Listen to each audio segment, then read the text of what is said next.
उत्तर प्रदेश के प्रयागराज में 4,000 हेक्टेयर में होने वाले कुंभ मेले में दुनिया भर से करोड़ों लोग आएंगे, जिसमें सिर्फ जल सुविधा की लागत 40 करोड़ है, जो 25 सेक्टर में 1,249 किलोमीटर लंबी पाइपलाइन में लगी है।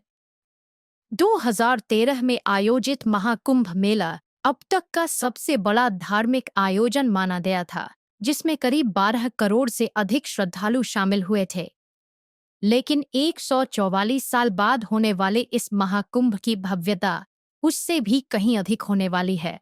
देश विदेश से 40 करोड़ से ज्यादा श्रद्धालुओं के आने की उम्मीद है और इसकी विशालता का अंदाजा इसी बात से लगाया जा सकता है कि इसका अनुमानित बजट 6,382 करोड़ रुपए है। भारतीय अंतरिक्ष एजेंसी इसरो का कहना है कि कुंभ मेला इतना विशाल और भव्य होता है कि इसे अंतरिक्ष से भी देखा जा सकता है। लेकिन आपके मन में यह सवाल जरूर उठता होगा कि यह इतना विशाल और प्राचीन आयोजन आखिर शुरू कहाँ से हुआ और इसके पीछे का इतिहास क्या है? क्या इसका उल्लेख भारतीय वेदों, पुराणों और धर्म ग्रंथों में मिलता है, या फिर इसके पीछे कोई और गहरी और रहस्यमयी कहानी छिपी है?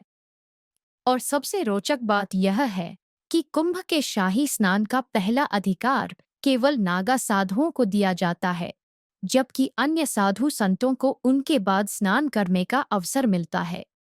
इस विशेष परंपरा के पीछे छिपा है एक अद्भुत इतिहास जो नागा साधुओं को इतना विशिष्ट और सम्माननीय बनाता है। महाकुंभ का आयोजन प्रयागराज के त्रिवेणी संगम पर होता है, जहां गंगा, यमुना और सरस्वती नदियों का संगम माना जाता है। लेकिन यहाँ केवल गंगा और यमुना ही दिखाई देती है। तो आखिर कलयुग में सरस्वती नदी अदृश्य क्यों हो गई? क्या यह केवल एक धार्मिक मान्यता है, या इसके पीछे कोई गहराई से छिपा हुआ वैज्ञानिक रहस्य है?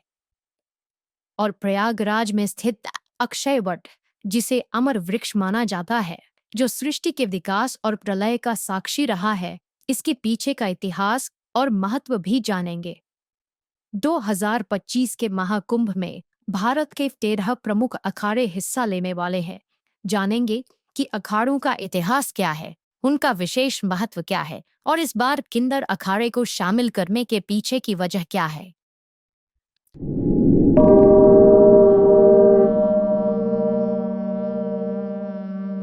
इन सभी सवालों का जवाब और महाकुंभ के अनसुने रहस्यों की परतें इस डॉक्यूमेंट्री में हम आपके सामने खोलेंगे। तो जुड़े रहिए हमारे साथ, क्योंकि यह केवल एक मेला नहीं, बल्कि है आस्था, इतिहास और संस्कृति का संगम। प्राचीन ग्रंथों में कुंभ मेले का स्पष्ट उल्लेख नहीं मिलता, फिर भी इसे भारत का सबसे बड़ा तीर्थ माना जाता है। यही नहीं, 2017 में इसे यूनेस्को ने मानवता की अमूर्त सांस्कृतिक विरासत की सूची में भी शामिल किया, जो इसकी ऐतिहासिक और सांस्कृतिक महत्व को दर्शाता है। कुंभ संस्कृत का ऐसा शब्द है जिसका अर्थ होता है कलश या घड़ा। लेकिन सवाल उठता है कि अगर कुंभ केवल पानी का घड़ा है, तो यह इतना बड़ा और विश्वविख्यात त्योहार कैसे बना? आइए, इस वीडियो में हम आपको महाकुंभ के आरंभ से लेकर आज तक की पूरी यात्रा के बारे में बताएंगे। कुंभ मेले के इतिहास को समझने के लिए हमें 2 प्रमुख पौराणिक कथाओं को जानना होगा, जो इस पर्व की गहराई और महत्व को उजागर करती है। महाकुंभ मेले की पहली कथा सरयू और गरुड़ देव के बीच की है, जो ऋषि कश्यप और उनकी 2 पत्नियों कद्रू और विनता से जुड़ी हुई है।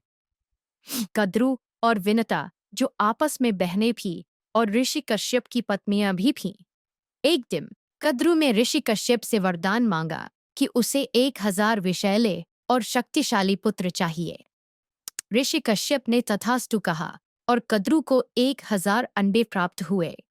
यह देखकर विनता ने भी वरदान मांगा कि भले ही उसके पुत्र कम हों, लेकिन वे कद्रू के पुत्रों से अधिक शक्तिशाली हों। कश्यप ने उन्हें भी तथास्तु कहा और विनता को 2 बड़े अंडे प्राप्त हुए।